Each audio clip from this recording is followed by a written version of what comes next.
Okay, so this will be our last lecture on circuits. We spent some time doing Kirchhoff's laws, particularly understanding the loop rule and the junction rule with regards to circuits that have batteries or EMF sources and resistors. The goal for today is we're going to now introduce capacitors back into circuits and talk about time-varying circuits. So let's think about a circuit like what's on the screen. This is a circuit, that we could analyze using Kirchhoff's laws. If I had some battery or EMF source that gives some oomph to the circuit, that could drive currents around the circuit through these particular resistors. And we could use the loop rule and then the junction rule to determine all the current everywhere in the circuit. Particularly then, we could calculate things like the power that each of these resistors is drawing. If this resistor was a light bulb or something that needed power to do something, to do work, we might be interested in the power that's going through these particular resistors. It's hotter than I thought. So the thing to note is that when we were solving for the currents in these circuits, they were all holding steady state values, that once the current started flowing, all of these currents had a constant value. They did not vary with time. Or if we want to think of it in terms of calculus language, we could say that the derivative of the current through each of the resistors was 0. They were steady state. Now let's recall capacitors. So let's see.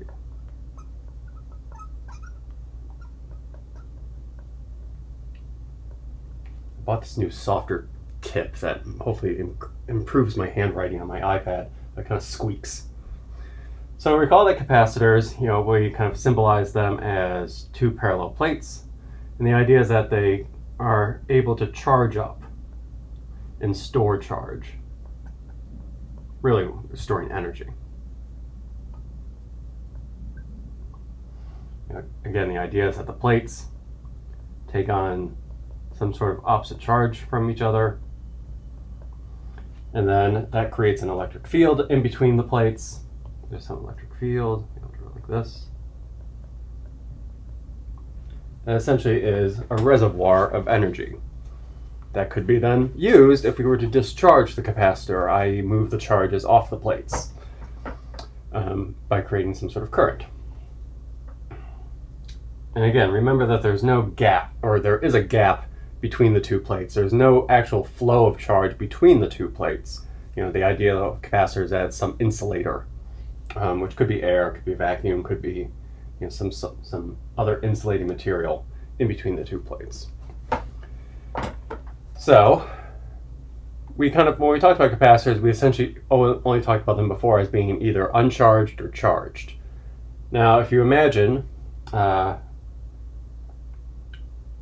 or at least let me draw the circuit we're going to analyze first. So let's have a battery. Let's have it go up through a particular resistor. And then it's going to come to a switch. A switch that can either move left or right and connect to two different kinds of or parts of the circuit.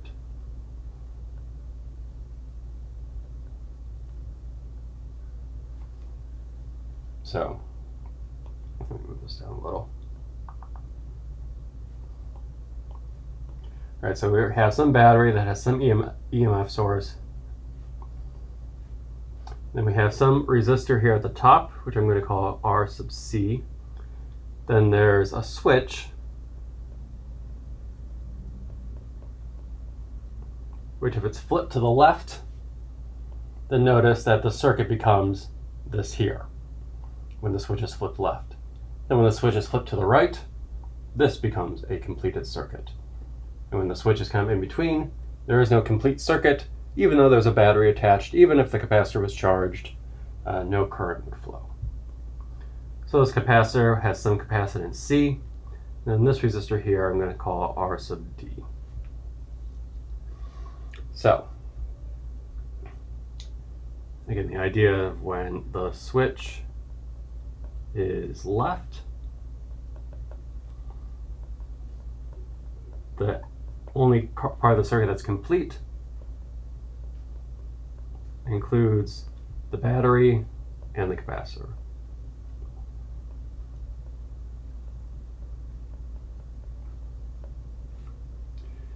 If you imagine that circuit where it's a battery, a resistor, and a capacitor,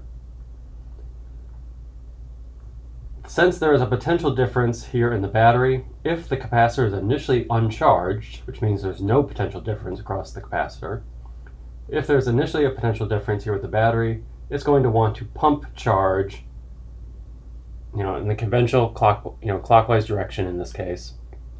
And you can imagine, over time, charge that is pumped from the battery will eventually make it to the capacitor.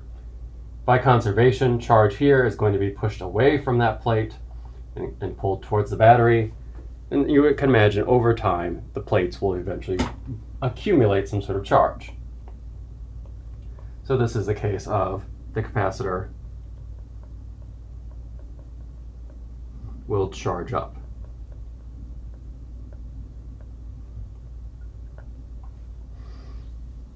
This charge can't go on forever, because once the capacitor accumulates enough charge, the potential difference across the capacitor will match what the potential difference is across the battery, and there'll be no more reason for more charge to flow.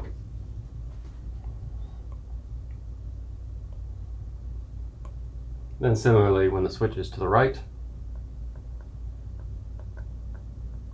the circuit includes the capacitor and the resistor. Resistor particularly on the right. And in that case, if the capacitor has an initial charge, there is a potential difference across the capacitor. It will, like a battery, try to drive current around the circuit. That current then carries charge with it, but in this case, with the capacitor, since there's only a finite amount of charge, positive charge kind of accumulated on this plate, eventually the current that's being driven will get rid of all the charge on that plate, and the current should then go down to zero. So then this is dissipating or discharging the capacitor.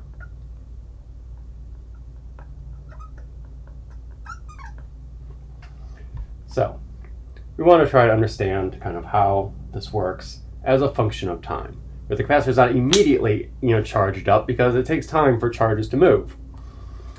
So we imagine that in this case, the current, the charge on the plates, the voltage, the potential difference across the capacitor are all going to be functions of time. Right? It is reasonable to expect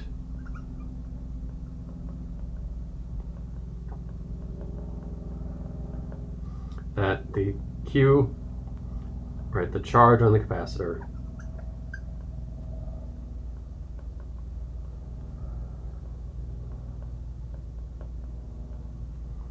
is time dependent.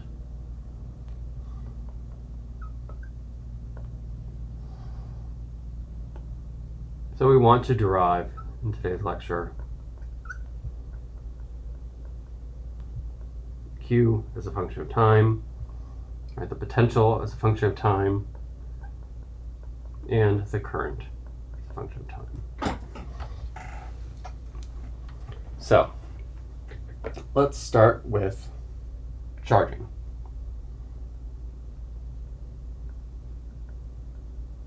Before I start there, why not give some motivations? This is what's called an RC circuit. So we could even give this a label. So this is an example of an RC circuit. The first example of a circuit we've had where the current is a time-dependent current. It's not steady state. And these have a huge variety of uses. Electronics have capacitors and resistors hooked up in circuits in a whole variety of different ways. This is a way for electronics to keep time. Right? Think about that, right? If you've never thought about it before. How does a digital clock or an electronic device, like a windshield wiper that might be on some sort of timer, a washer that has some sort of rinse, wash cycle, spin cycles, how do they actually keep time? They consult a clock. Yeah, but what does that mean? Right, in order to consult some sort of clock with because you are measuring the passage of time in some way. Capacitors are usually a way to do this. It might, windshield wiper, I think it mostly operates by, it charges a capacitor until the voltage across a capacitor reaches some value, and then once it does that, it triggers the windshield wiper to flip. And then while the windshield wiper is flipping, it will quickly discharge the capacitor and then start over. When then it reaches a voltage, the windshield wiper goes, the capacitor discharges, and then it starts again. Same thing with microwaves, washers, stuff like that. So timers, kind of a common use of this. Another very common use is that capacitors, if we talk about capacitors store energy, then capacitors can allow you to better finely tune how energy is released in certain devices. Where, for example, a camera flash or a defibrillator or a pacemaker, you might want shocks, with a defibrillator, for example, you want a lot of energy in a short time, where some other things you might not need as much energy over a certain amount of time. So they can also be used in terms of regulating energy discharge. And then there's a lot of audio examples that use these too in terms of like signal processing that uses capacitors in RC circuits as well. So let's understand the idea of charging. So if we flip the switch left in the circuit above, the circuit ultimately just becomes this. There's a battery, there's a resistor, then it's hooked up to a capacitor. So this has some resistance R sub C, I said above. It's really what I mean by that. It's the resistor that's involved when you are charging the capacitor versus R sub D above, which is the resistor involved when you're dissipating or discharging the capacitor. Sometimes it's the same resistor, usually, more often than not, it's different. Which is why I drew it like I did above.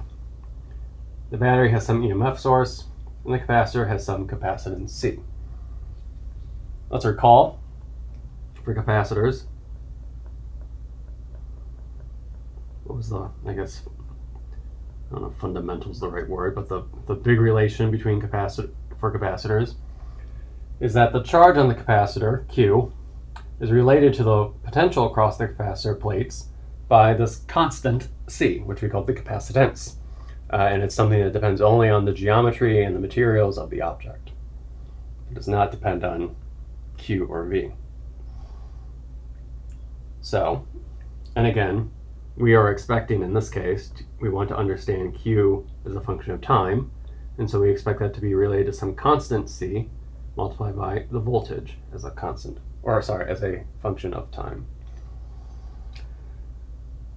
So let's apply the loop rule to this circuit. So the loop rule, if I were to apply it, is, or using the kind of my previously recorded lectures you watched. Again, let's assume a direction for the current.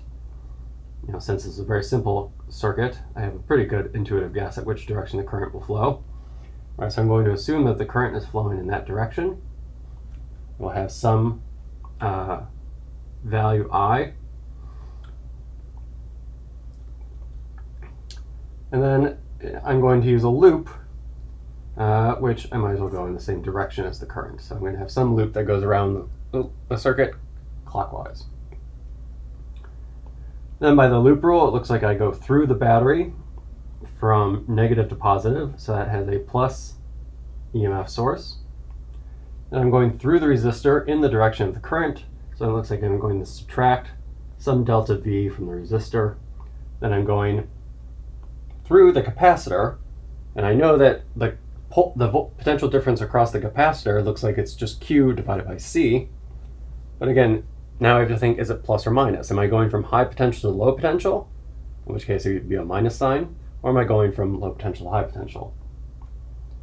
Well, if you look at the circuit, again, the conventional current direction is that positive charge is going to flow from this top plate, or this top area, the top terminal of the battery, through the resistor towards the capacitor. So it makes sense that this top plate here then is going to eventually accumulate some positive charge. And as a result, this plate at the bottom will accumulate some negative charge. So since I'm going from high potential to low potential on the capacitor, it looks like then I'm subtracting some potential from the capacitor. And that better add up to 0 by the loop rule. Then I can actually put in, I know the potential difference across a resistor is the current that goes through the resistor times the resistance. And then the potential drop across the capacitor looks like it's just Q divided by C. And then this equals 0. So then we have an expression which involves some unknowns. And we want Q as a function of time. And it depends on this electromotive force, E, or kind of psi. If it looks like I use the Greek letter psi, or sometimes I would just call it dragon, for the battery. I have which is a constant. I have a resistance, which is a constant. I have a capacitance, which is a constant. But then I have this I. So here's where I think your book is really sloppy and doesn't really do this properly. So we want to ultimately solve. Let me just first copy this equation down.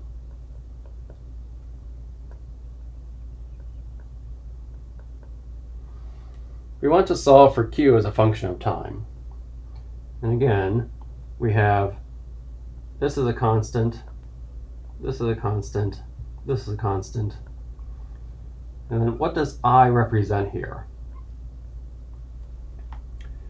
You might say, well, wait, you said current is the derivative of charge with respect to time. I is dq dt. In this case, that is absolutely what it's going to be, but we have to think about why.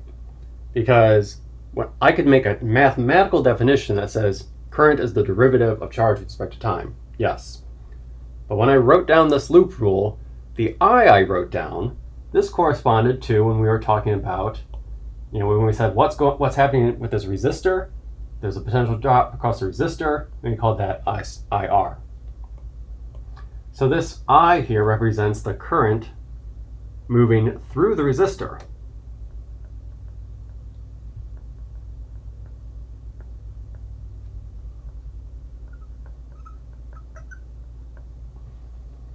Which is related to Q, where Q again is the charge on the capacitor.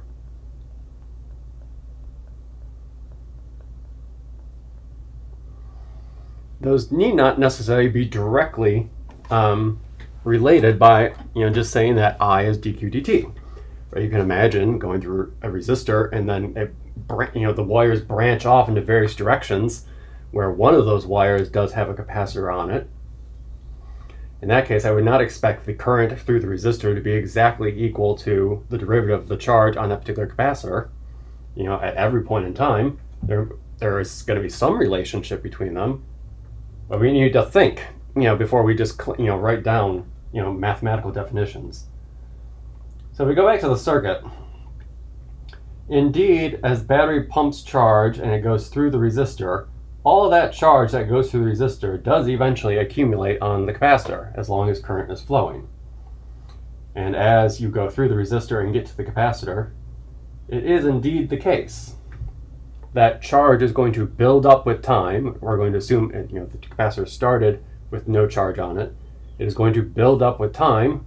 So I expect dq dt to be a positive number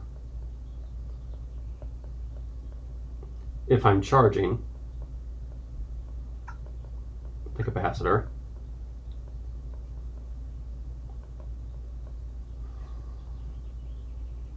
So since this current moving through the resistor does eventually end up on the capacitor,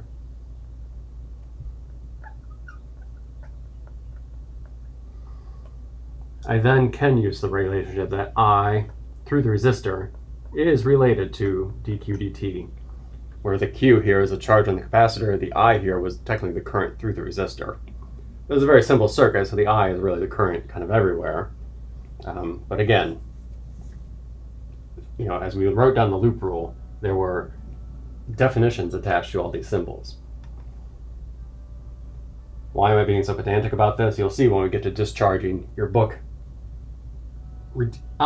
absurdly fails in failing to mention this and writes down a relationship that I don't know how anyone could have gotten without thinking about this. So ultimately what this turns into is you have some EMF force, then I have minus, now I'm going to write R times dq dt minus 1 over c times q equals 0. Or I'm going to rearrange this.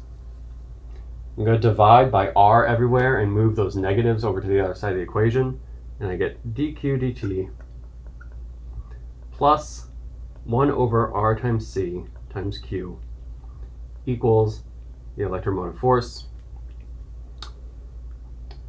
And this is the equation that we need to solve in order to get q. Remember, our goal was q as a function of time. So this we might call doesn't really have a special name, but we'll call it the capacitor charge equation. Why not? Oh dear, what just happened?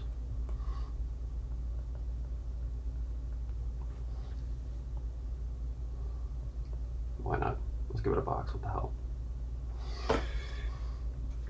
Now this is perhaps an equation that you have not quite seen before. Not in that it's actually a new concept, but in that this is an equation where we are trying to solve for q, which you might think, algebra. But then it also involves derivatives of q in it. Ooh, calculus. Really exciting calculus.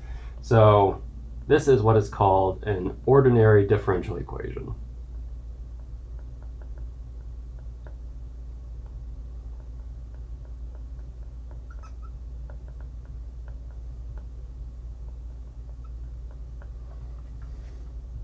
Eventually we'll take a whole course on differential equations.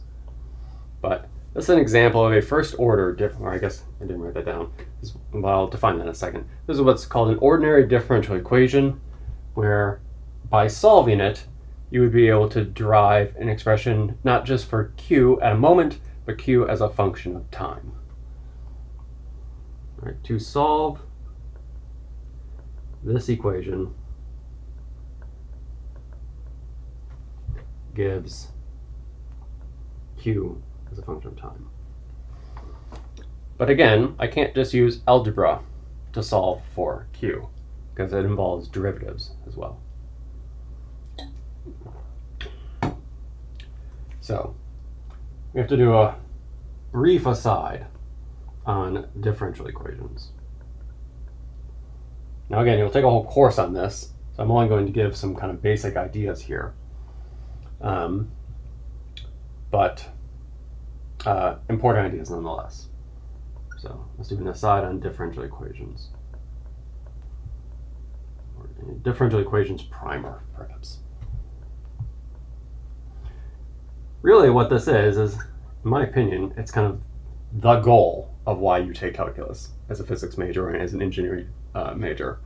We are all, because the nature is dictated by differential equations. And the ideas of calculus is understanding the derivatives and integrals and more complex manipulations of them. Really, ultimately, what we're trying to do involves a lot of solving differential equations. So what this does is it upgrades algebra to involve and include calculus.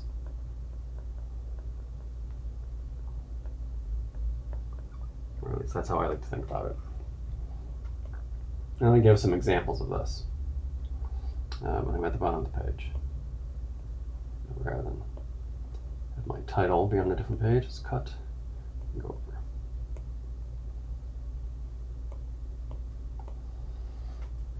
So here's an example, or two examples from algebra, right? What was the goal of algebra? Solve for x. All right. So you had something like 3x minus 1 equals 0, and you would get that x equals 1/3, and you would call that here a solution to the equation in this case. In this case, x, or the solution, has a single value.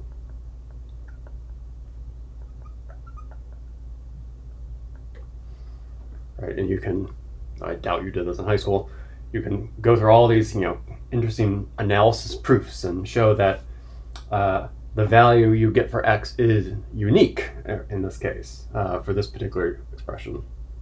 Or when you solve a quadratic, you get two solutions and they are unique, and that you never have to worry about there being some other solution out there, right? You found the two that work and stuff like that.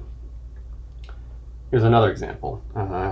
When you have perhaps simultaneous algebraic equations, if you're solving for the tensions and a bunch of wires hooked up to pulleys or something like that. Maybe you have something like x plus y equals 0, and then something like x minus y equals 1.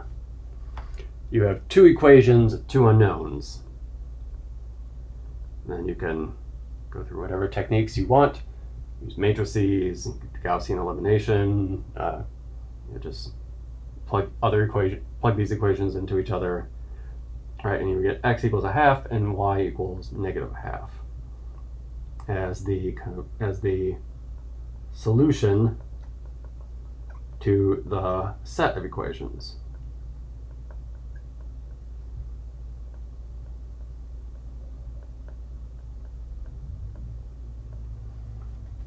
Or simultaneous equations. And in this case, both cases gave unique single values when a solution existed. In the case of the top one, there was one value that satisfied the expression, and the bottom, there was one set of values that satisfied this particular algebraic pair of equations. So, and that's algebra. Differential equations upgrades this. So I would say differential equations, or diffie-Qs. You might think that this upgrades the kind of concept of solve for x by involving derivatives of x.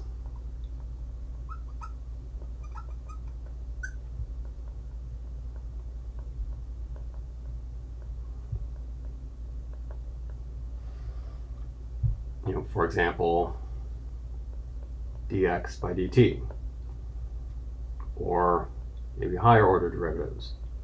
Second derivative of x with respect to t. You can go even higher. There's no reason to stop at 2, though conveniently, most of nature stops at 2. Now in doing this, we are writing x as respect to some other variable, right? For dx dt to exist, means that I can write x as some function of time. Means x is some function of time.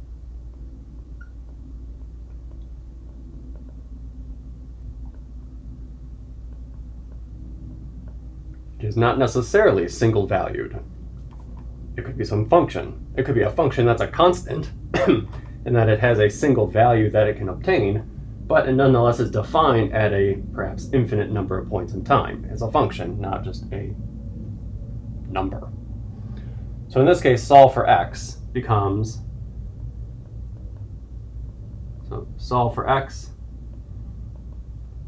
instead solving for x as a function of time.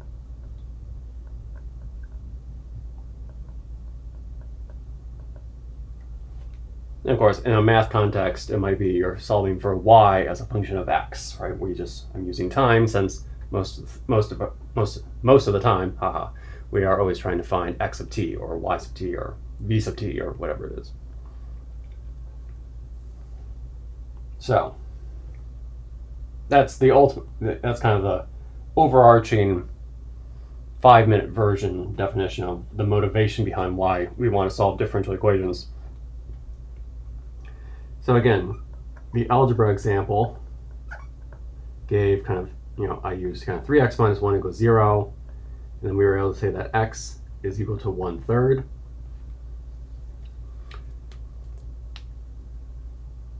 just to make sure our terms are defined, right? What we say here is we say x is a solution, I'm going to underline solution, to this equation.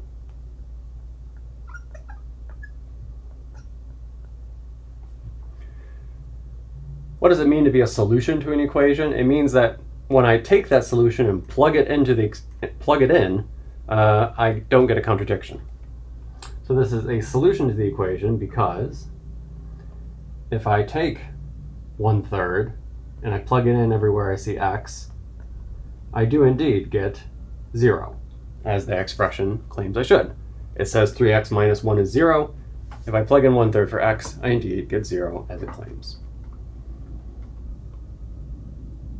A differential equation might look something like this. It might be instead, say, 3 dx dt minus 1 equals 0.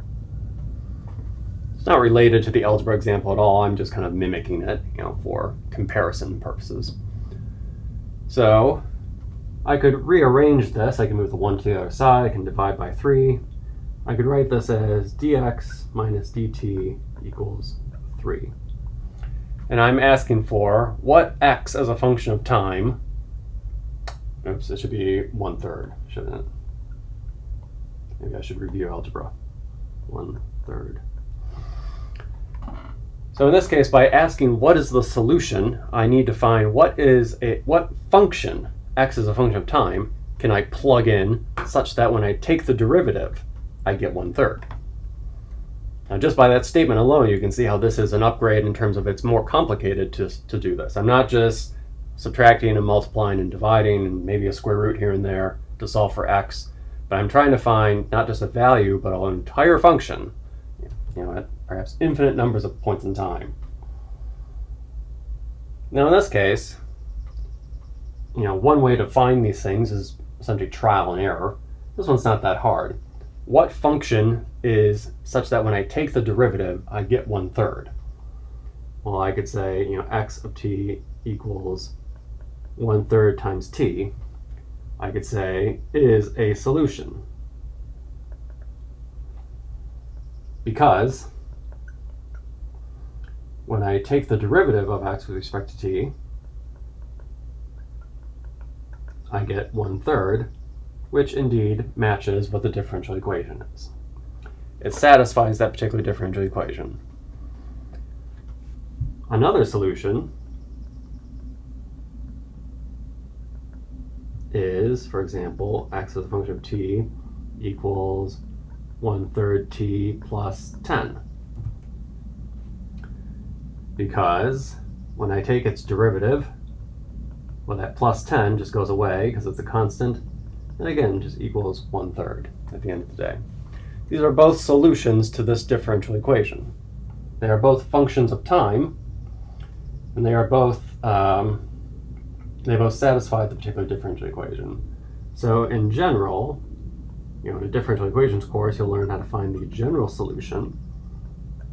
Ends up being x as a function of t is 1/3 t plus some constant x naught. And what I mean by general solutions, I mean that all solutions to dx dt equals 1/3 take this form or look like this.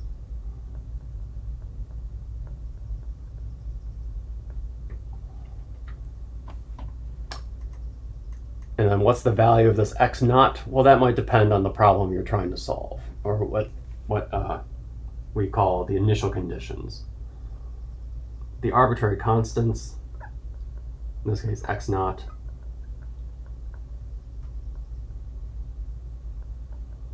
arbitrary in that they can take on any value, not arbitrary as in they're not necessary. The arbitrary constant is determined by your initial conditions.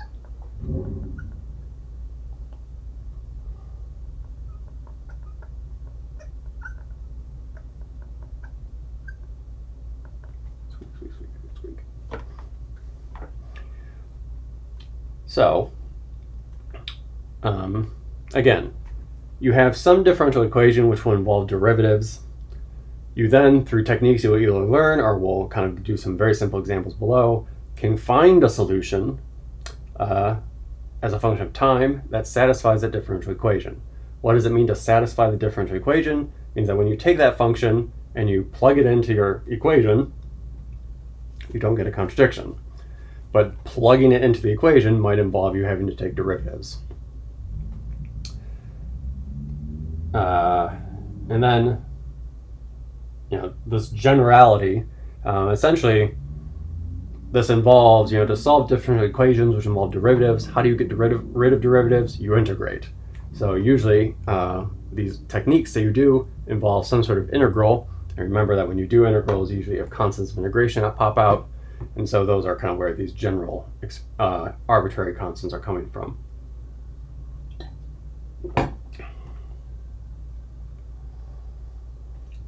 Let me define some terms.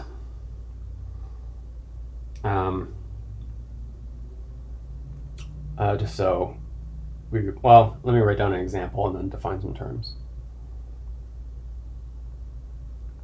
So one reason that I said earlier that this is kind of the goal for us is because the expressions that we solve all the time, like Newton's law of motion, is a differential equation. Let's take, for example, an object that's experiencing a force in the vertical direction. Where I'll define up as positive, and vertical is the y direction. Is the only force, and that's the only force that's acting on you. Then what would you say? You would say that Newton's second law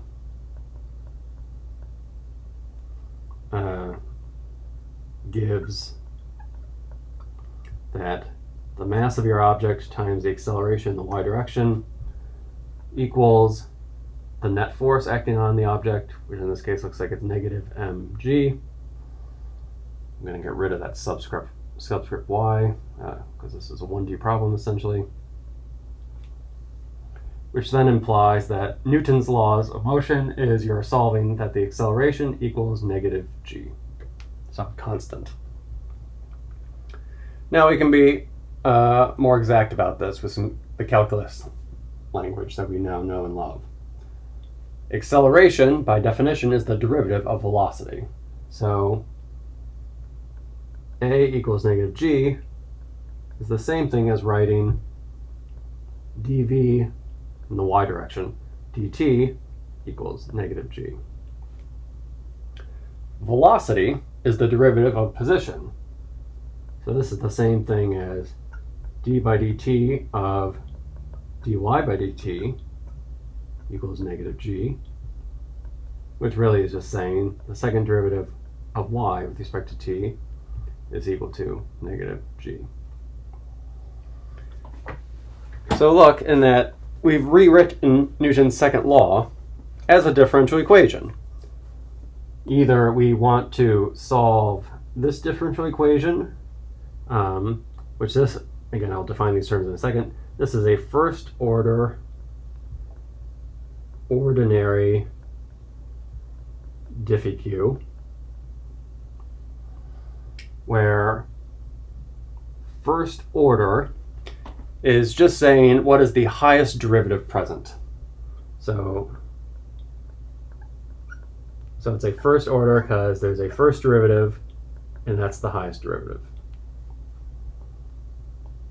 Ordinary means that your function or functions depend only on one variable. In this case, t.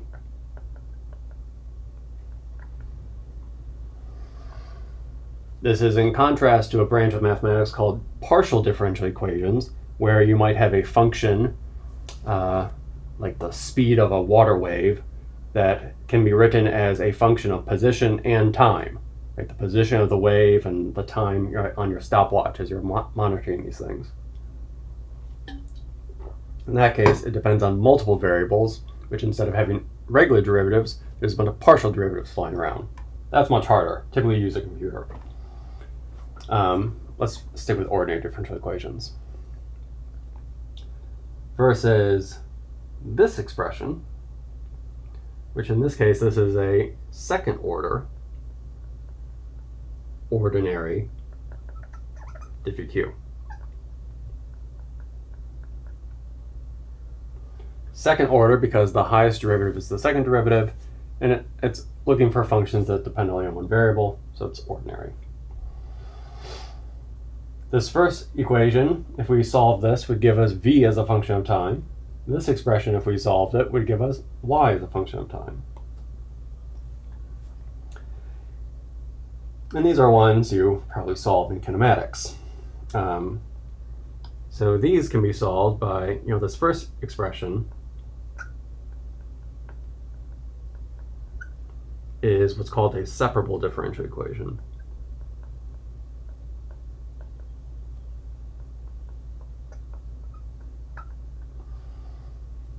In that when you treat the derivative like a fraction, which again the mathematicians roll their eyes at, but again it works, and can be justified that it works, you can solve for v as a function of time.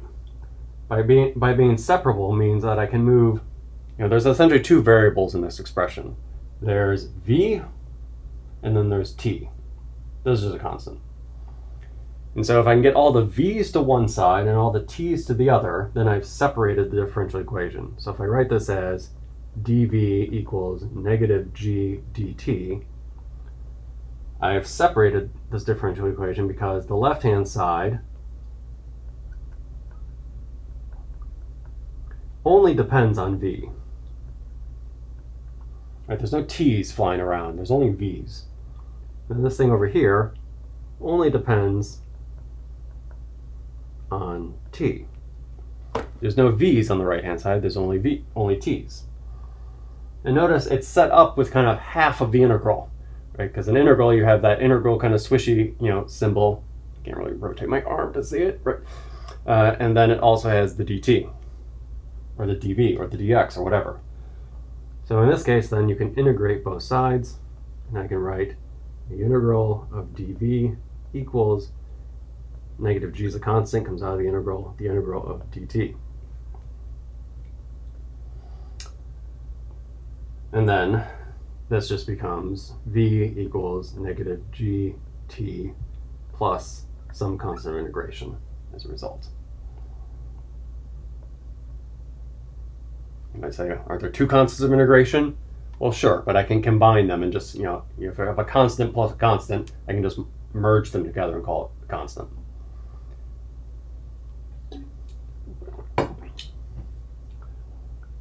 And then, similarly, I guess the second order differential equation is not separable. You only can really separate first order differential equations. Maybe I'll make a note on that. Right, for something to be separable like this, really it's only for first order diffq's that you can do this. Or notice I got all the v's to one side, all the t's to the other. With higher order derivatives, I can't say I can't take the second derivative and kind of break it into a numerator and a fraction, or a numerator and denominator as a fraction. That's an aside. So again, what does it mean to be a solution? I guess I don't have room. So I can say v as a function of time equals v naught minus gt is a solution to the differential equation we had on the other screen, dv by dt equals negative g, because if I take the derivative of v naught minus gt, I get negative g, which matches what the differential equation claims it should be. Because again, this thing here is dv dt. Move this over. Because when I do dv by dt and plug in my v, I get negative g.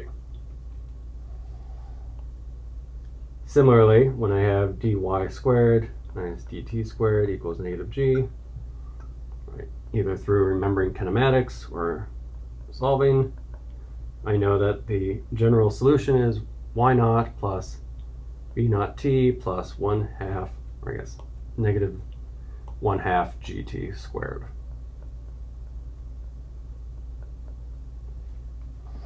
That is a solution. You'll do this on the in-class sheet, because when you take the second derivative of this expression and plug it in, you get negative g. It satisfies this differential equation, just like how in algebra you solve for x, that x, when you plug it back into the original expression, satisfied that differential equation, satisfied that algebraic expression. Kind of one more example. We solved plenty of Hooke's law problems in physics 1, where you might have a box or a particle that's attached to a spring, and the spring is the only force in town. So then you had some force, I won't bother with vectors, it's all 1D, and that is negative some constant times x. There's a tendency for it to return back to the equilibrium position, or in this case the origin. So F equals ma might end up looking like ma equals negative kx, or a plus k over m x equals 0, or identifying the acceleration is the second derivative of position, second derivative of x with respect to t squared, plus k over m times x equals 0. This is, again, a differential equation. It's a second order differential equation because it involves the second derivative, and that's the highest derivative. But notice it's more complicated than before because it involves a second derivative, then it involves the function itself, x. If I use highlighters to point these out. There's the second derivative, there's also x itself. It's a little bit more involved. I need to, when whatever x I find, I should be able to take its second derivative and then add to that k over m times the x I found, and it better add up to 0. So, since this is the differential equation for simple harmonic motion, you saw in physics 1 that the answer is x of t is some a, then you might have written it like cosine omega t plus phi. Or those are all constants except for x and t. Now, there's a second derivative in this case, so you might imagine when you're solving the differential equation, what did you do? You ultimately integrated twice to get rid of the second derivative. You integrate it once, it turns the second derivative into a first derivative. You integrate it again, it turns that derivative into the function. So I can imagine that at the end of the day, I should have 2 arbitrary constants. But here it looks like I've written down 3. Now, that's exactly right, that the order of the differential equation determines the number of arbitrary constants. So, not all of these can be arbitrary.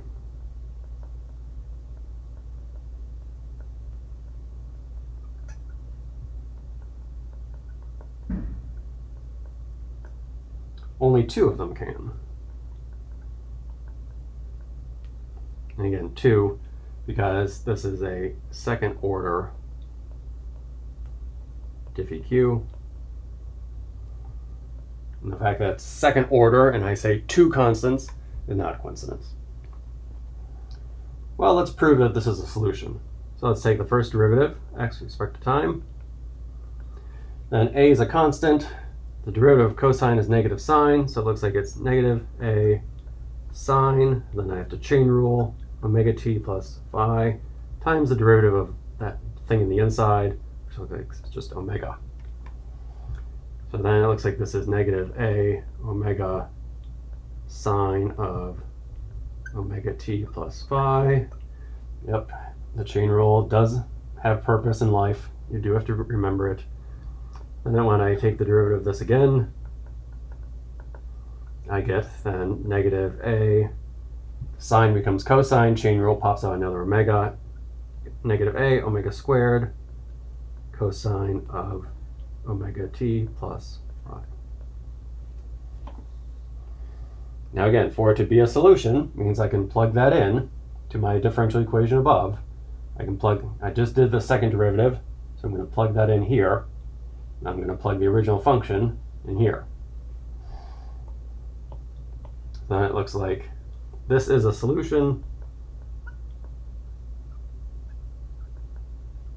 if, and it looks like I take the second derivative of negative a omega squared cosine of that stuff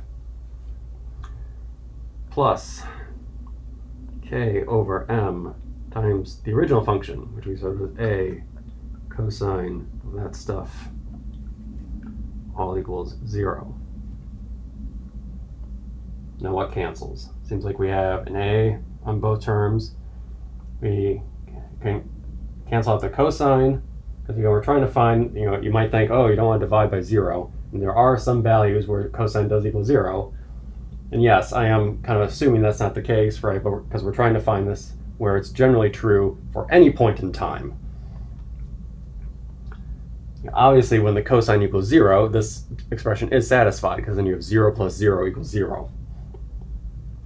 But at any point in time, including when cosine is not 0, then it looks like once I get rid of the cosines, what's left? Negative omega squared plus, what's left here is k over m equals 0. So if omega squared equals k over m, this is a solution. This being this thing here is a solution. So in physics 1, perhaps you just kind of wrote this down arbitrarily, or sometimes you kind of define omega to be that way. Like usually when I write this down, I say, I don't want to keep writing down k over m, so I'm going to call it omega squared, and then everyone's like y squared, and then you notice that once at the end of the day, you get to and involve the square root, and you're just writing down omega here. So then the differential equation tells you omega, and then, which is just k over m, and then you have your initial conditions that tell you what a and phi are, the amplitude and the phase. Again, what we're understanding here is what it means to be a solution to a differential equation. I'm not going through how I knew that this was a solution to Hooke's law. Again, let the differential equations course do that. Usually at this point, the only thing I will kind of assume is that we could solve separable differential equations, where you can move each variable to one side. All right, that was a lengthy aside. And so now we can go back to our original problem, which I've realized, yes, I know it's late, but I realized I made a mistake, at the beginning of this lecture. But let me redraw the circuit. We're ready to solve this circuit where we had some battery which was connected to a resistor, which was connected to a capacitor. And we wrote down a differential equation for that, though I made a mistake earlier. So let's go back. So let's see here.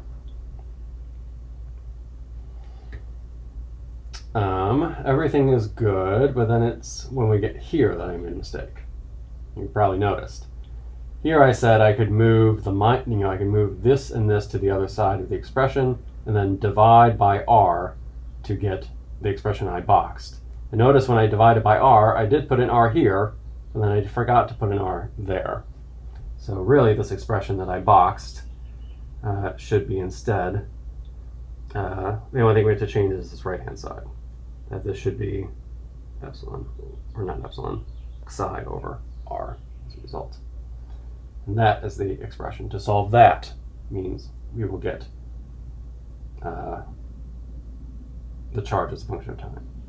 So again, we are solving here d cubed by dt plus 1 over rc times q equals psi over r.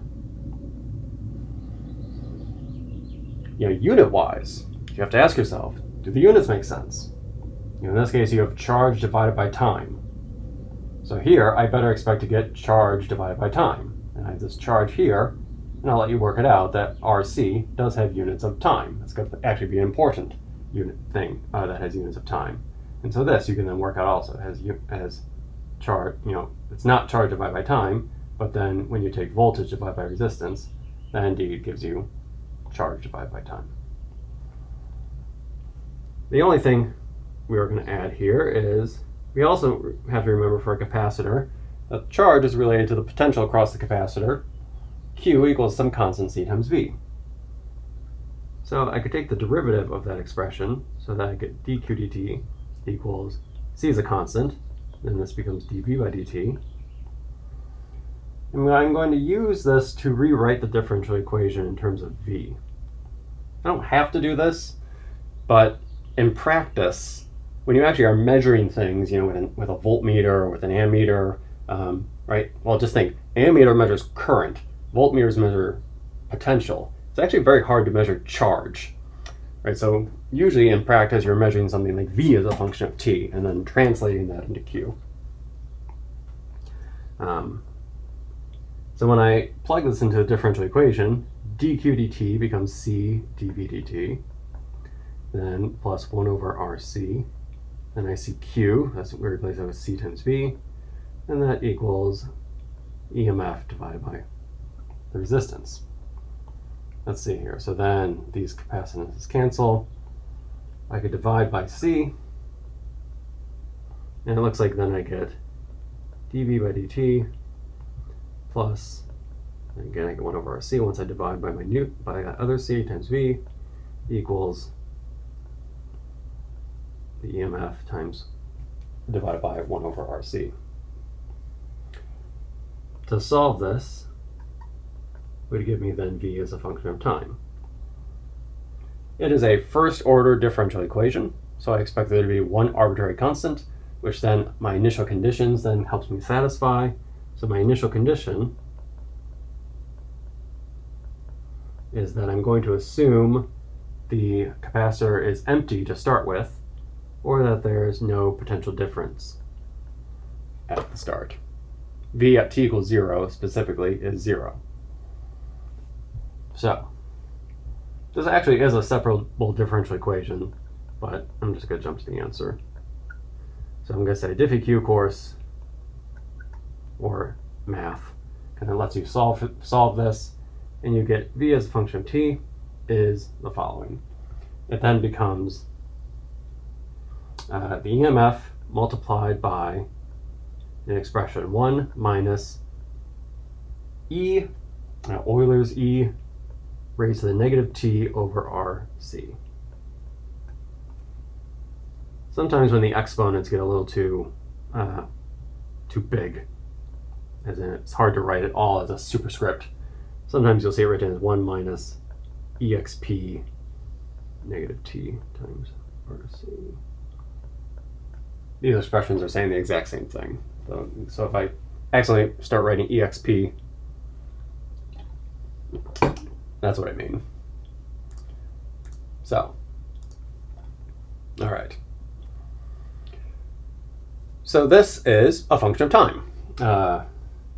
This expression that we have writes the potential across the capacitor is some function of time that depends on some constants like the battery, R and C, but then it has some time dependence as well. And if I were to plot this, right, as some function of time,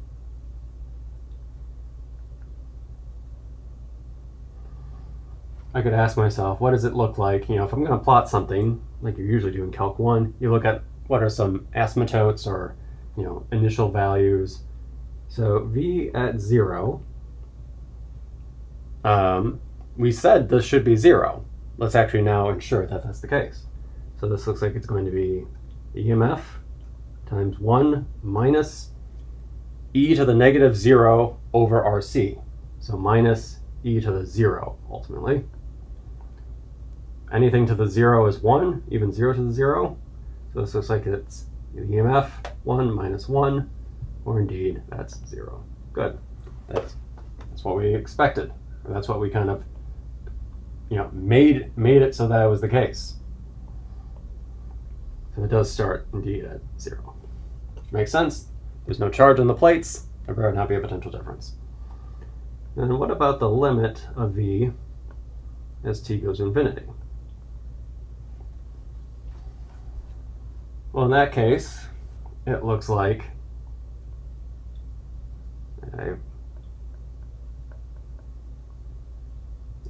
it's kind of sloppy to just plug in infinity, but we'll do it just for demonstration purposes. So what's going on here? You have E, and then there's something that's being raised that's essentially an infinite power. So again, you haven't thought about this in a while. So essentially it looks like I'm doing e to the negative infinity. You might think, oh, it blows up. Well, we got to be careful because of that negative sign. E to the infinity does blow up, but e to the negative infinity is the same thing as 1 over e to the infinity. So then it looks like the denominator blows up. So this goes to 0. You're dividing by an enormous number. So then, at the end of the day, it looks like you have xi, then you have 1 minus 0, or it looks like it just asymptotes to xi. So then it ends up looking something like this, where maybe this line here is xi. It goes up and steadily, slowly but surely, asymptotes out to a value of the EMF, or psi. All right. So, and this indeed looks like it's a function of time. I've solved this for every single point in time. I should have done this first, and I should have justified that this was indeed a solution. So V of t is a solution to dv by dt plus 1 over rc. V equals EMF divided by rc. Because if I take v and I take the derivative of v, d by dt, or the derivative of this big thing,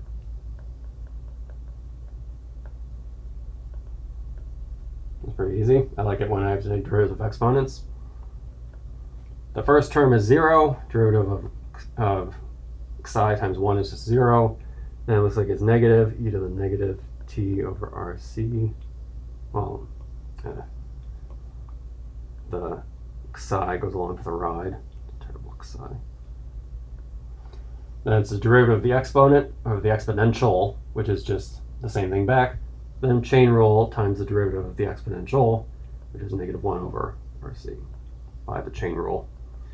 So then it looks like negative, negative, positive. Looks like I have psi times rc.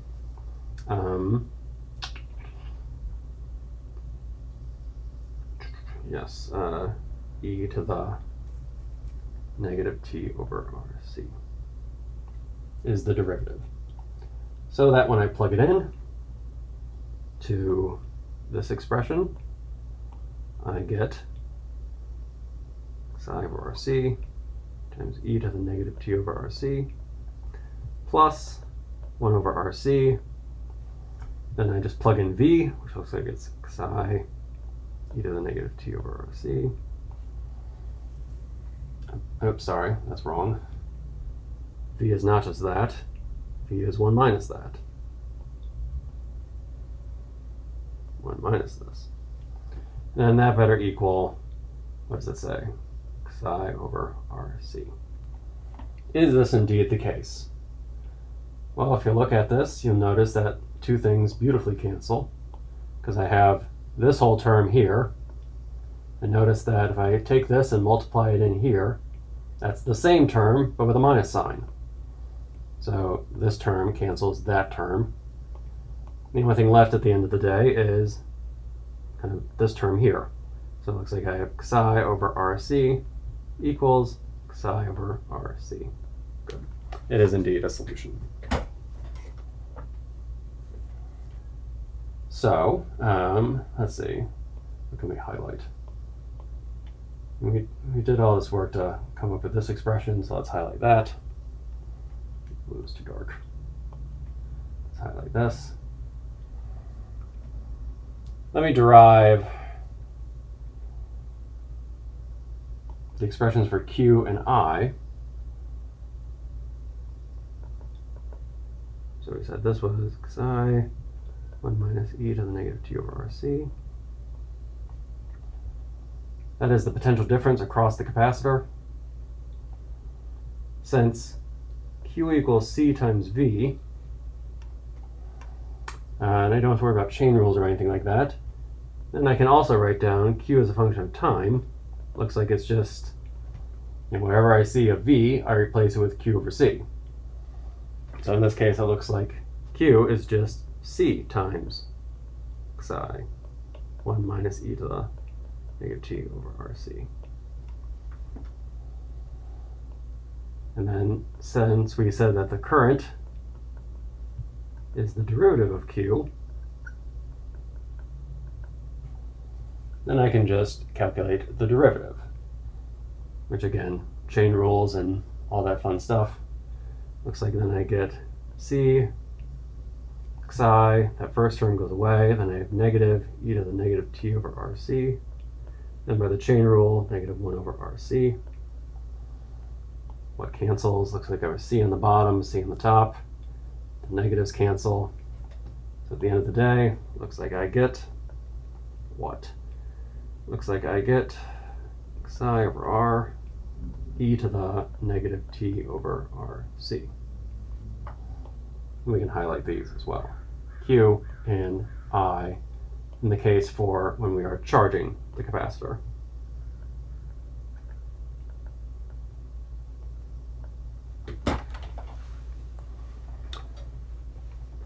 So now the Q expression looks very similar to what V looked like. Essentially all we did was multiply by C so that to get the units to work out.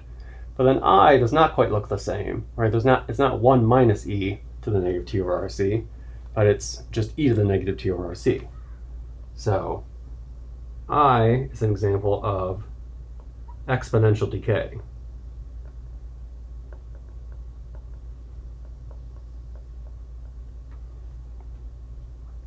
Again, we can look at asymptotes and limits. I at 0 is just xi over r e to the 0, which is 1.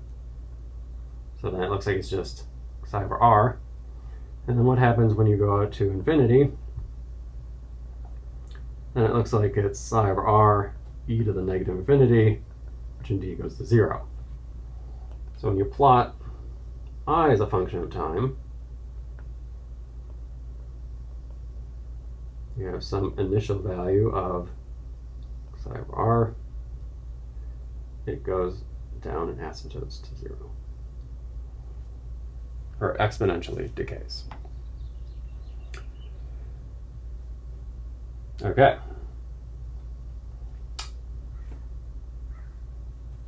Let me derive the discharging. I wanted to show some animation examples of this, because now that we have these expressions, let me make sure they're all on the same page for when I go to the applet.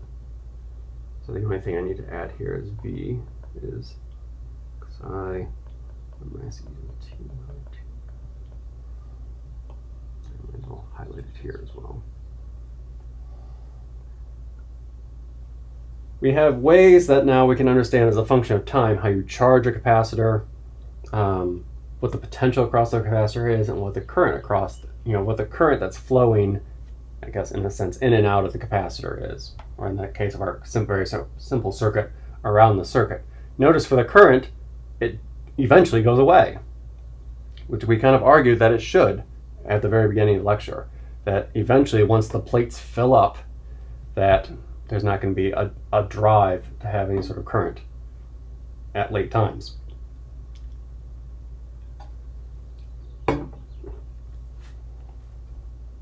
Questions often arise like, how fast does this happen? And that's where this RC value comes in. Let me define it, and then I'll do discharging, then we'll do some animations. So RC has units of time. You can check that for yourself. Also, go back to lecture 1, where I talked about how when you have exponentials, the term in the exponential, the superscript here, must be dimensionless. So indeed, it is, if RC has units of time, this entire thing is dimensionless, as must be the case. This is often called the time constant of the capacitor.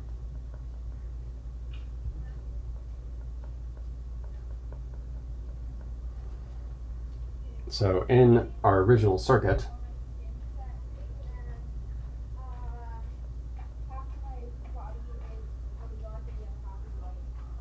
where we had some battery, a resistor, which I was calling R sub C, and a capacitor, there is a time constant using Greek letter tau, which would be RC times the capacitor, the capacitance. And this, which has units of time, is a measure of how fast things charge up. It is not exactly the time it takes to charge up, because again, we could go back to, this plot. Right, if this is V, the equation we had for Q is essentially the exact same equation, multiplied by a constant. So the expression where Q is a function of time also looks like this. And you can notice that it doesn't really ever reach that asymptotic value. Right? The math majors would say, well, the capacitor is never actually fully charged up. It just gets asymptotically closer and closer and closer and closer. And the math major part of me would feel proud. The physics major part of me would roll their eyes and say, yeah, well, after a certain amount of time, the thing more or less becomes charged. So what we usually quote is the time constant, because the time constant gives us a measure of essentially how long it takes to get roughly a certain amount of charge. And again, let me go back to the here, and I can write this down, that RC equals tau. Essentially, within one time constant, tau, you build up, not the entire amount of charge, but you build up I think it's around, I had written this down, but I did not think to copy it down to my notes. So I might just have to reevaluate it again. Actually, yeah, let me just show you me evaluating it so you know where it comes from. Actually, there it is there, so let me erase that. So, again, if you have some expression, it's 1 minus e to the negative t, and then there's some constants flying around. Essentially, within one time constant, which is 1 minus e to the negative 1, when t equals tau, then you get an expression that is essentially started at 0 and it's going all the way up to 1, 0.63. So within one time constant, you get 63% of the total charge.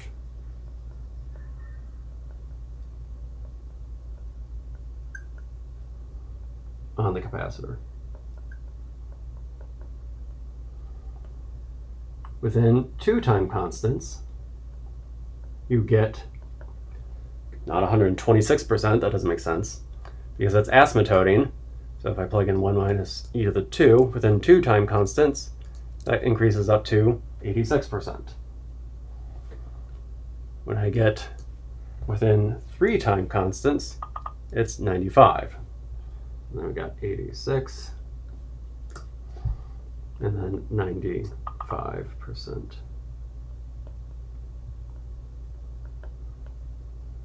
And 3 tau you get. And just for completeness, what's 4? Right, 98. So notice it's not the same delta in between all of these, and it's getting closer and closer and closer to 100%. And these are all repeated. My Slack is blowing up. I'll deal with that in a minute. So usually, again, in practice, what's quoted is the time constant. That's given, right? If you give the time constant for a particular capacitor, that's telling you essentially how long it takes to get a certain amount of charge or potential, charged up. Because you're never going to get exactly 100%. But essentially, if you have a time constant that's a second, that means within 4 seconds, you more or less have 98% of the charge, right? And you could see that if we go to 5, right, 99.3% within 5 time constants. So maybe that's good enough for government work in that case. So usually you'll see, the time constant quoted on devices involving capacitors. And notice that time constant depends on both the resistance, the resistor that's used in charging, and then the capacitor, the capacitance of the capacitor itself.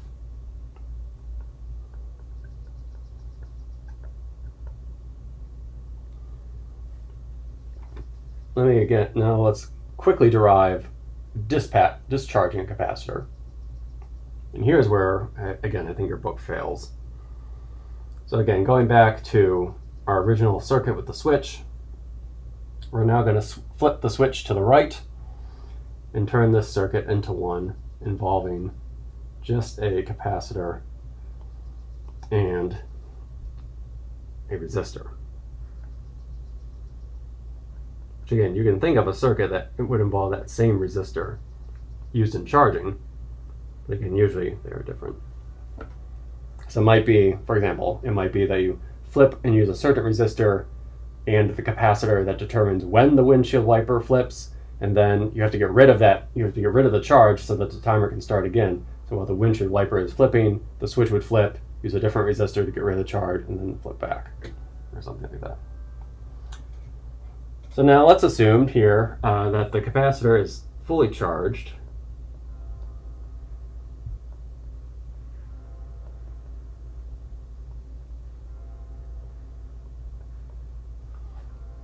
And again, what was it fully charged to? Well, before, when we looked up here, it was ultimately fully charged to, when we looked at this expression, as t went out to infinity, it asymptoted to the EMF of that battery. So it asymptotes to the potential difference that of the battery it was attached to.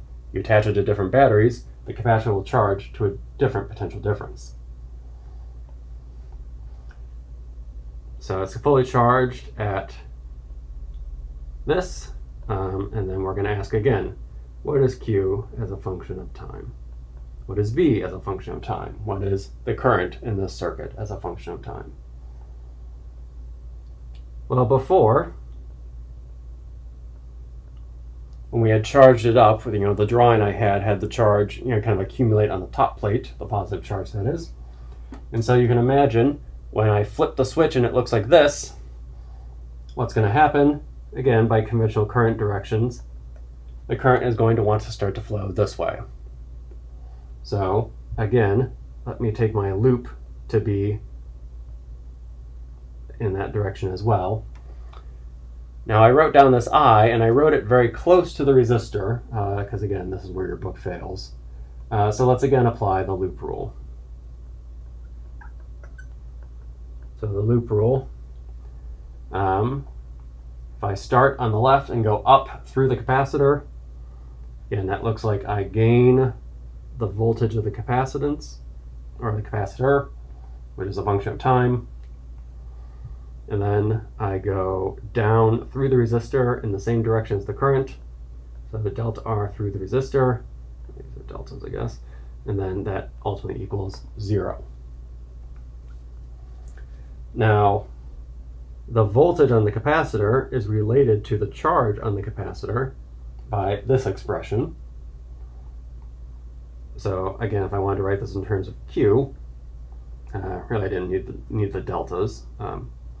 So this is then Q divided by C minus, and then again we write this as I times R equals 0. And again, now here is where we have to be careful. You might want to say, well, I is dq dt, and then we have another expression that we solve, another differential equation to solve, and you would get the wrong answer. Because, again, let's think about what these symbols mean. Q is the charge on the capacitor. In this particular case, the charge is moving off the plates. So we expect dq by dt on the plates to be less than 0. We expect the amount of charge on the plates to be reducing with time, where this is the current that is moving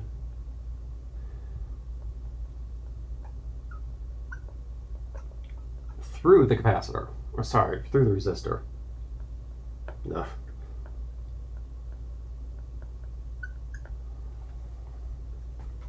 That again is related to the charge that's moving off the plate. The plates are getting rid of charge in the form of current.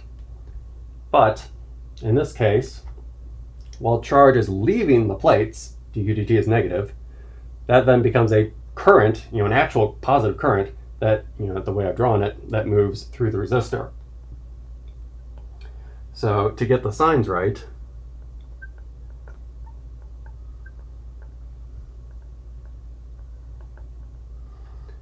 the I that we have in the expression there, the current moving through the resistor, better be negative dq dt, where it is, the negative of the charge flowing off the capacitor.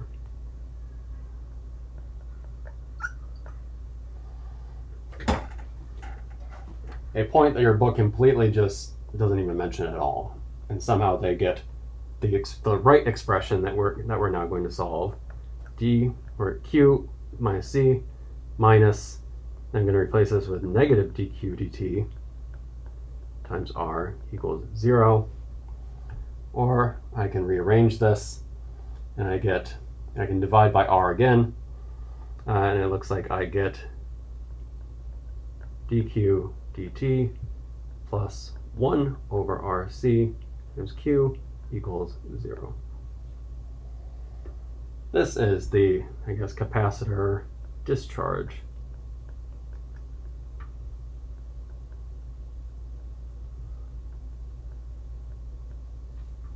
equation.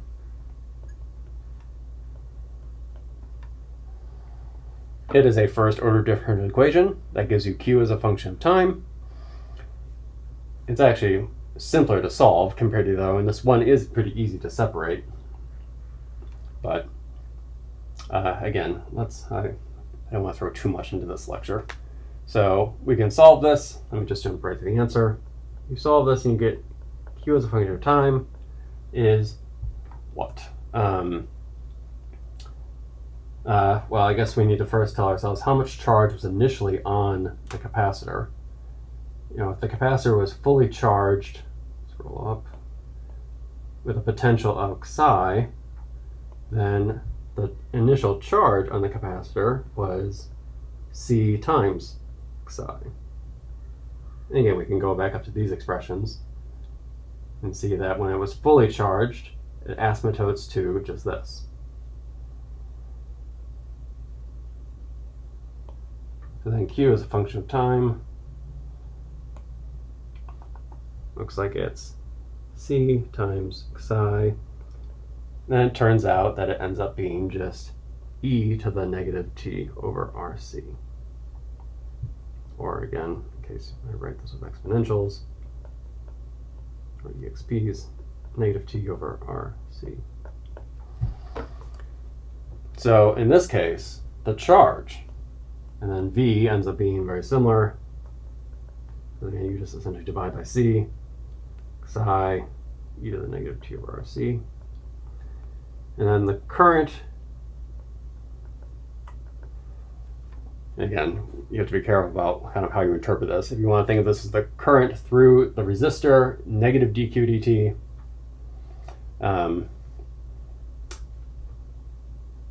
that's a pretty simple expression. Again, it's just a chain rule application again. Looks like it's psi over R e to the negative t over RC. It continues to be exponential decay. All of these are exponential decay.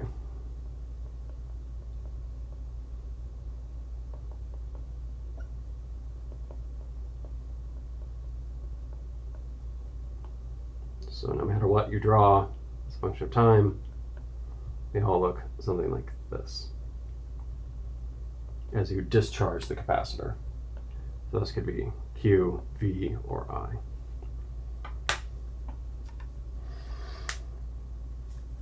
So again, the charge doesn't immediately leave the capacitor, but it eventually all leaves the capacitor with that same kind of similar time constant. Though again, if you flip the switch to a different resistor, now you have the same capacitance from the same capacitor, but maybe a new resistor, which again is how you can maybe get charging and discharging to occur at different rates. Because when you flip the switch, you are effectively going to a different time constant. So you can highlight those, and then that's all for the writing part, and then showing some animations. Well, maybe more writing for you, but so let me bring up some graphs of this. And it's useful to look at graphs versus just a bunch of equations. I'll use some Mathematica animations to do this. So let's look at an expression for, I'm going to use this corner I see on the screen to write some things that you might want to think about why we're looking at this. Let me see. Okay, that's about roughly where I can stop writing. So let's use an example where we have we're going to charge, we're going to have a battery hooked up to a resistor, hooked up to a capacitor, and I'm going to let the battery be 10 volts, and then I'm going to let R and C be, be the knobs in this case. So initially they're both set to 1. So in this case I have some potential as some function of time. Here's the value of the potential. Notice that at t equals 0, the potential is 0. It increases and eventually asymptotes to a value of 10 in this case, because it is connected to a 10-volt battery. The capacitor will charge up to have the same potential across the plates. There is a particular time constant associated with this, the product of the resistance and the capacitance's capacitance, or the capacitor's capacitance. 1 times 1, this has a time constant of 1 second. So notice after 1 second, it reaches up to about 6.3 or 63%. After 2 time constants, it reaches up to about 8.5 or 85%. And it kind of matches kind of what we had talked about earlier in terms of how long it takes. By the time you get to 3 time constants, you've more or less gotten 95% of the way there. Now let's actually see how this changes when I change the time constant. Let me just change the resistance. So the capacitance is going to stay 1, but I'm going to make the resistance larger. Here it is at 1. And what we're going to look at is the blue curve. The black curve is going to be the original, right? It's going to be, both are 1 for comparison. So as the blue curve increases, or as the resistance increases, notice what is happening to the blue curve. It is not reaching as much of a potential at the same amount of time. Let's just make this a fixed constant of 4. So when I've increased the resistance, after 2 time constants, which in this case is now 8 seconds, after 8 seconds you only have got up to about 4 volts compared to the original where the time constant was 1 second. After 2 time constants or 2 seconds, you've gotten 95% of the way there. So it is taking longer. It eventually does get to 10, but it takes much longer to get there in terms of the number of time constants. And as the time constant gets bigger, the total amount of absolute time is increasing.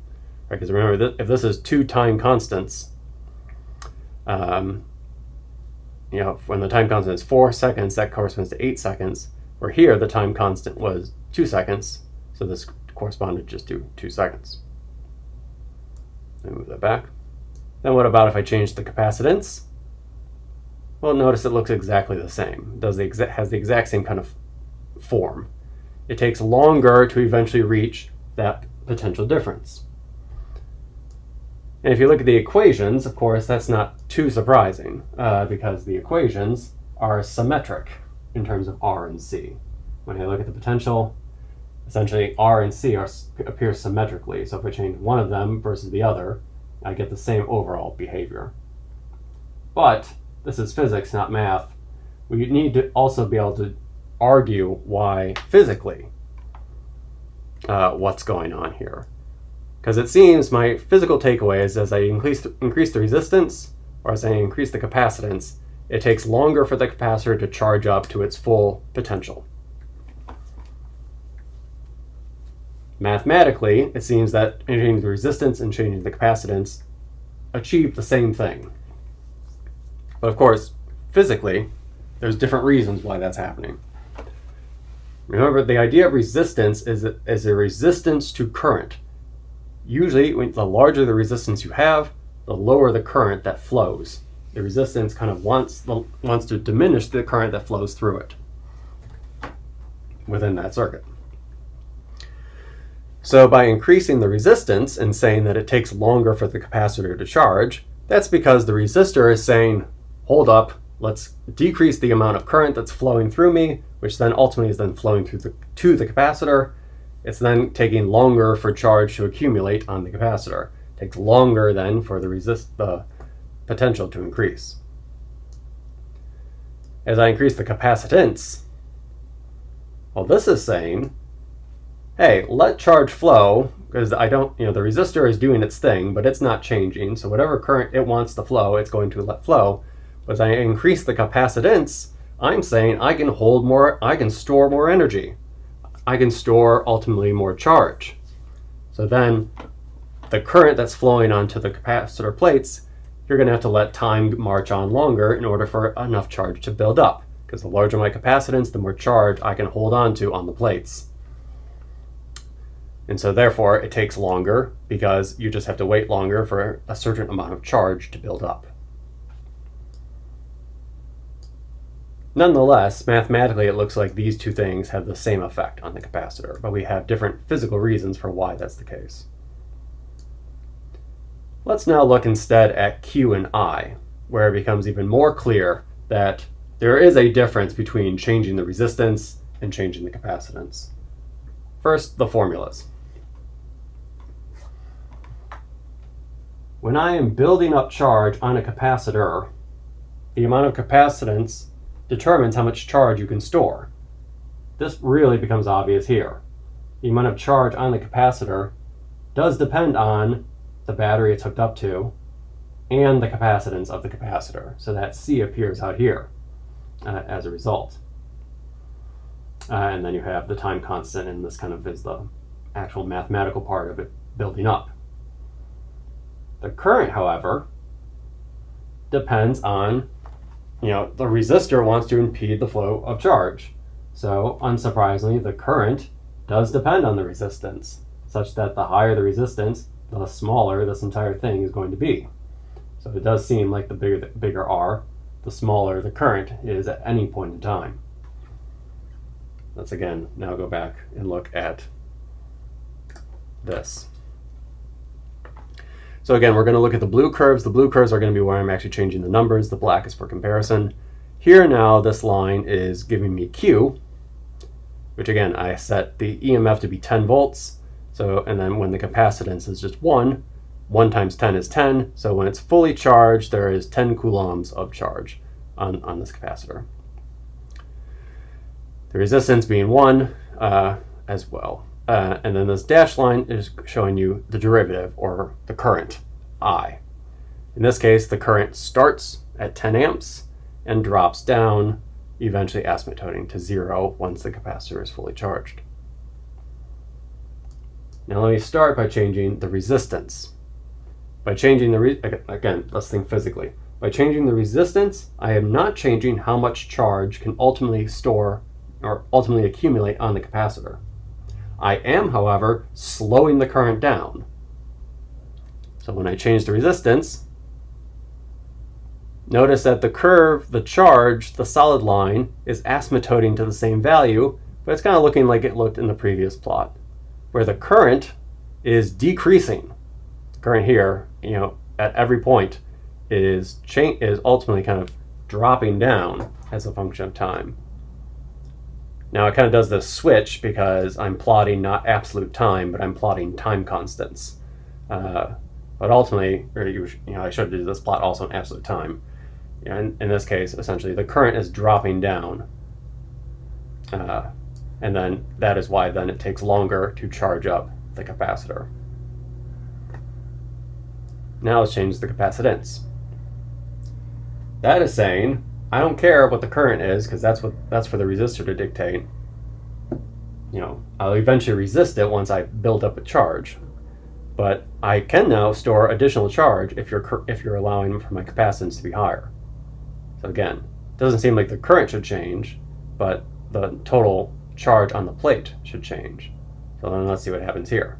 So as I increase the capacitance, again, notice that it's building up. More charge can ultimately accumulate, and then as the time constant increases, charge can flow for longer before the capacitor starts to resist. And then I can eventually go really high if I want to. So if I need to store a lot of energy, I better have a large capacitance. If I want to store a lot of energy, but then also want to be able to discharge or charge up in a short amount of time, then I have to consider the combination of capacitance and resistance. If I want something to discharge, and discharge the same sort of behaviors. So if I want something to charge up quickly, but if I have a lot of energy to store, large capacitance, I then want to make the resistance as low as I can if I want to do it as fast as possible. Because if C is large, I need to make R small for the time constant to be small. Similarly, if I want to use this as a timer, well, I can take a capacitor and a resistor, and I can make sure their values are such that it takes a certain amount of time for me to get to, say, 90% my total charge. That, again, is ultimately what I'm doing, is I'm tweaking the time constant, which then dictates how long it takes for me to accumulate a certain amount of charge in a certain amount of time. So again, that's how, for a washer or for windshield wipers, it's essentially they're using the right resistor and capacitor for certain things. So when you flip the timer on your windshield wiper handle, I don't know exactly if it's flipping resistors or flipping capacitors, but I imagine it's flipping to different ones in such a way that you get different amount of time responses in that case. If you want to say, like charging a computer battery, if we think of the battery as just a capacitor, in this case, nowadays we're thinking about kind of like quick charging and how you can charge things faster. Because usually when you plug it into the wall or something, you're kind of dictated by the voltage of the wall outlet or the kind of battery, if you have one of those portable batteries, that has to flow through USB, and then eventually go into your battery on the computer, which we'll call the capacitor. Now there, of course, you would like it to be as fast as possible, but you also don't want, the equipment to fry because you're drawing too much current. The larger the current, the more power that's drawn. P equals I squared times R for a resistor. If that energy is becoming heat, you can't just ramp up the current as high as you want. You have to think kind of carefully about how you can charge things, without making the current too high. So they quick charging things like stuff that Qualcomm does. Essentially, it does things like it hooks up your, say, I forget what, but I think it's like 9 volts or 10 something. I forget what lithium batteries are. Let's just say 10. So like if you're charging your 10 volt battery, it will create a potential difference that's higher than 10 volts, which will drive a higher current. But it does so in a kind of clever way that you can do so that you can pump current through the USB port into your battery. But it does so but it regulates kind of how fast it's doing it so that it doesn't make things too hot as it's doing so. So lots and lots of uses for this as we play around, as we think about kind of how you can charge and discharge capacitors, which is essentially a more gives the user a little bit more control in terms of how you can, at the rates at which you can store and release energy, which then has other uses like timers and stuff like that. So very good.